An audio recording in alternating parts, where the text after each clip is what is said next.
Bismillah. Innal hamdalillah hamdan katsiran thayyiban mubarakan fi wa asyhadu an la ilaha illallah wahdahu la syarikalah wa asyhadu anna Muhammadan abduhu wa rasuluh amma ba'du.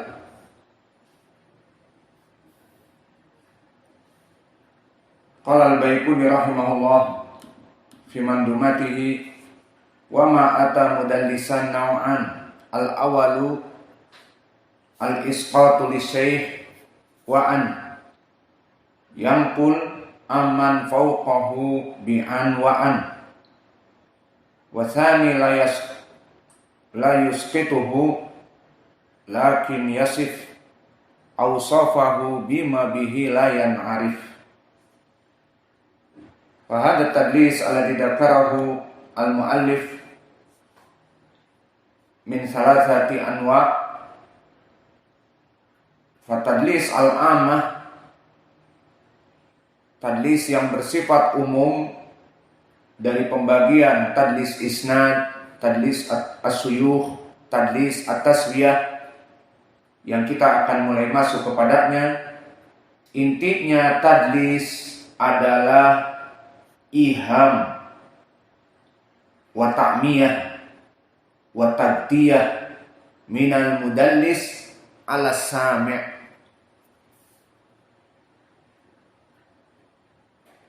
Mananya adalah menjadikan orang dari murid-muridnya dengan perlakuan mudallis ini, maka akhirnya ditutupi. Si guru yang memberikan hadis kepada muridnya ini tidak pernah mendengar, jadi seakan-akan mendengar dari gurunya. Ini dia hakikat dari tadlis al-isnad dan tadlis as-suyukh dan tadlis at-taswiyah. Nah, sekarang kita mulai masuk kepada jenis yang pertama, tadlisul isnad, di mana seorang rawi yang disifati seorang mudallis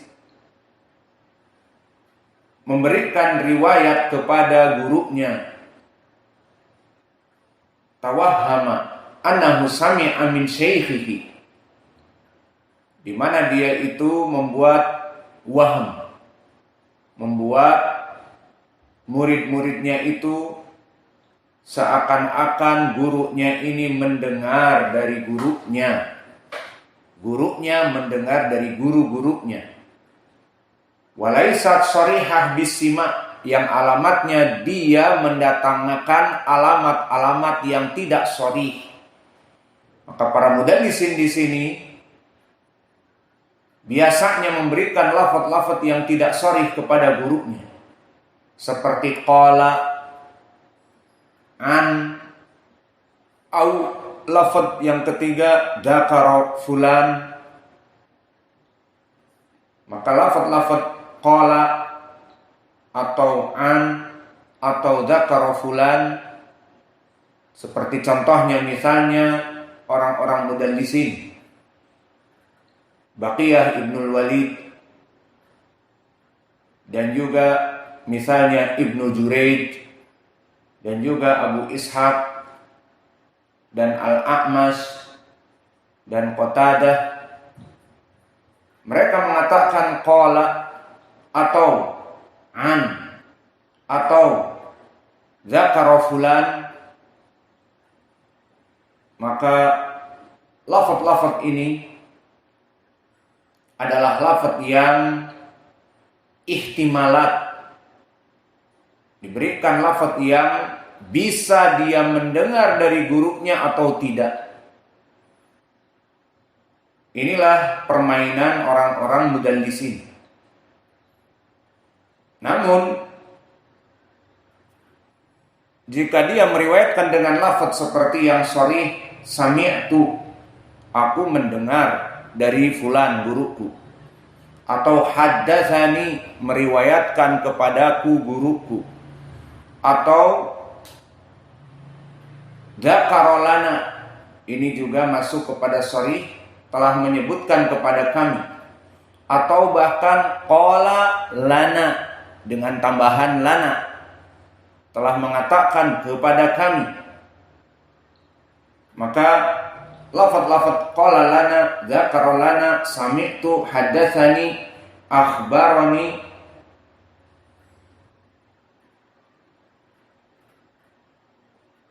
maka di sini merupakan lafaz yang sharih. Dan orang-orang yang mudallis, tadlisul isnad,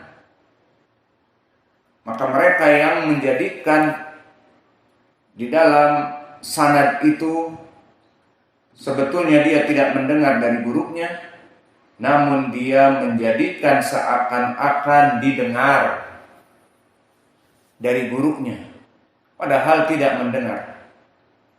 Maka ini dia tadlis al-isnad.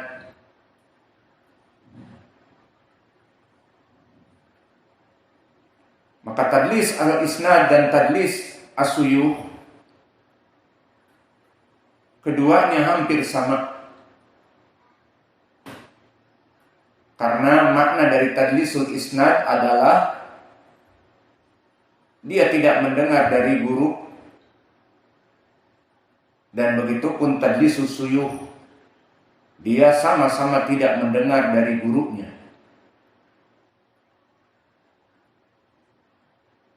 Dan datang dengan lafaz an fulan, qala fulan. Maka ini kebanyakan dari yang dilakukan oleh dua jenis dari mudallis, baik tadlis al-isnad ataupun tadlis as-suyuh. Adapun tadlis as-suyuh, bedanya dia kadang-kadang merubah nama gurunya dengan harapan gurunya ini menjadi tidak diketahui. Si fulan ma'ruf, belajar bertahun-tahun dengan gurunya, dia kunyahnya Abu Fulan, Fulan ibnu Fulan al-Fulani.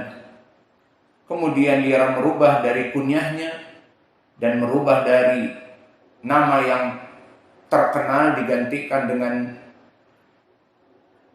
Ibnu Fulan tanpa disebutkan namanya, langsung dinisbahkan kepada bapaknya Ibnu Fulan, seperti Ibnu Juraid, Ibnu Ulayyah, namanya dihilangkan dan nisbah negerinya pun diberikan kepada negeri yang tidak masyhur, dan nisbah kepada kaumnya ataupun kabilahnya pun yang tidak masyhur, sehingga terjadi kemubahaman.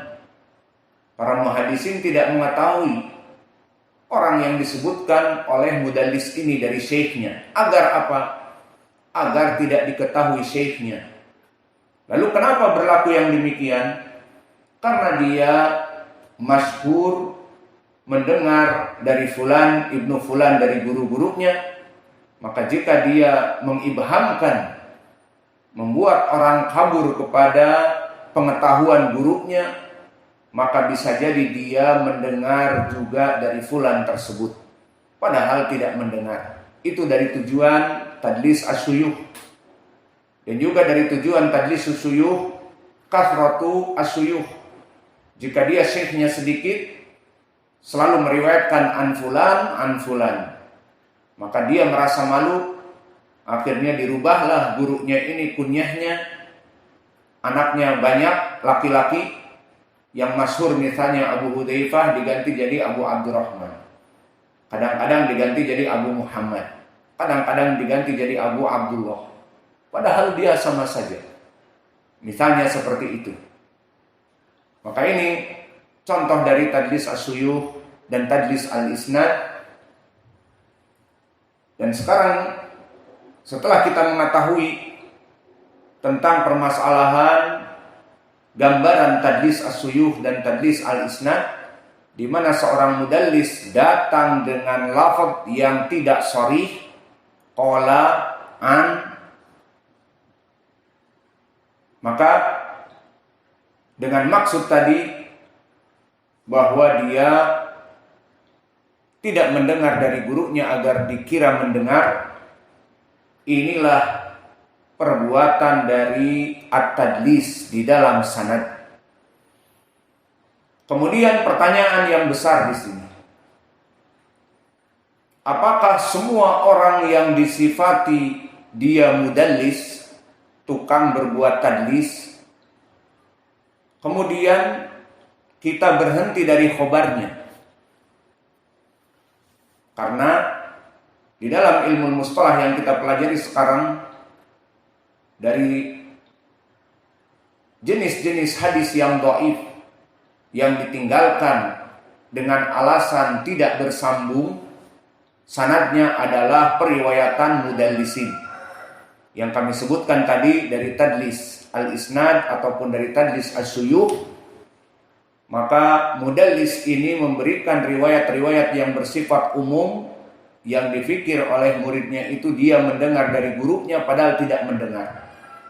Ataupun kalau tadi tadlis isnad seperti itu kebanyakan, ataupun tadlis suyukh, dia merubah nama syekhnya yang masyhur dengan syekhnya yang tidak masyhur dengan tujuan yang banyak, di antaranya ulul isnad, agar dia mengambil dari guru yang tinggi, disangka dia mendengar dari gurunya yang tidak dia dengar, padahal dia merubah itu tujuannya agar terjadi kewahaman, ataupun dikarenakan disebutkan kasratus syuyukh, karena dari pujian seorang rawi di zaman dulu banyak syekhnya. Namun kalau syekhnya itu saja, dia merasa malu, maka diganti nama gurunya itu yang satu dengan berbagai laqab, berbagai kunyah, agar tujuan dipikirnya dia mempunyai syekh yang banyak. Maka pertanyaan besar di sini, apakah setiap orang yang dikatakan pernah melaksanakan tadlis kemudian ditinggalkan hadisnya dan kita hukumi dhaif? Maka jawabnya tidak seperti itu. Maka Imam Al-Hafidh Ibnu Hajar mempunyai kitab yang sangat baik, dinamakan kitab Tabaqatul Mudallisin. Tabaqatul Mudallisin adalah tingkatan-tingkatan dari orang-orang yang melaksanakan tadlis. Maka disebutkan yang pertama, madalasu ila qalilan jiddan. Mereka orang yang melaksanakan tadlis hanya sedikit sekali. Dari waktu dia meriwayatkan hadis, ribuan hadis, mungkin mentadlis hanya beberapa, satu atau dua, maka ini masuk kepada tabaqah yang pertama. Dan di tabaqah yang pertama ini tidak berpengaruh menjadi orang ini ditinggalkan hadisnya. Maknanya dia pernah melaksanakan tadlis 1-2 kali dari periwayatan hadis, yang meriwayatkan kepada murid-muridnya ribuan hadis. Maka ini tidak disebut sebagai mudallis yang kita ini tawakuf khobarnya, yang dhaif khobarnya, tidak. Dan tabaqah yang ketiga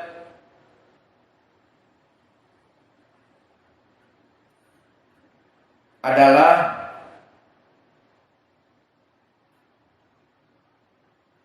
orang ini mudallis, tetapi periwayatannya yang ribuan tadi tidak pernah mentadlis. Maka tabaqah yang kedua dengan tabaqah yang pertama bedanya, tabaqah yang pertama hanya 1 kali mentadlis. Tabaqah yang kedua dia mungkin ada beberapa bukti dari pernah mentadlis, namun dia meriwayatkan ribuan hadis dan melaksanakan tadlis hanya beberapa, dan kebanyakan tidak pernah melaksanakan tadlis. Maka di sini masuk kepada tabaqah yang kedua.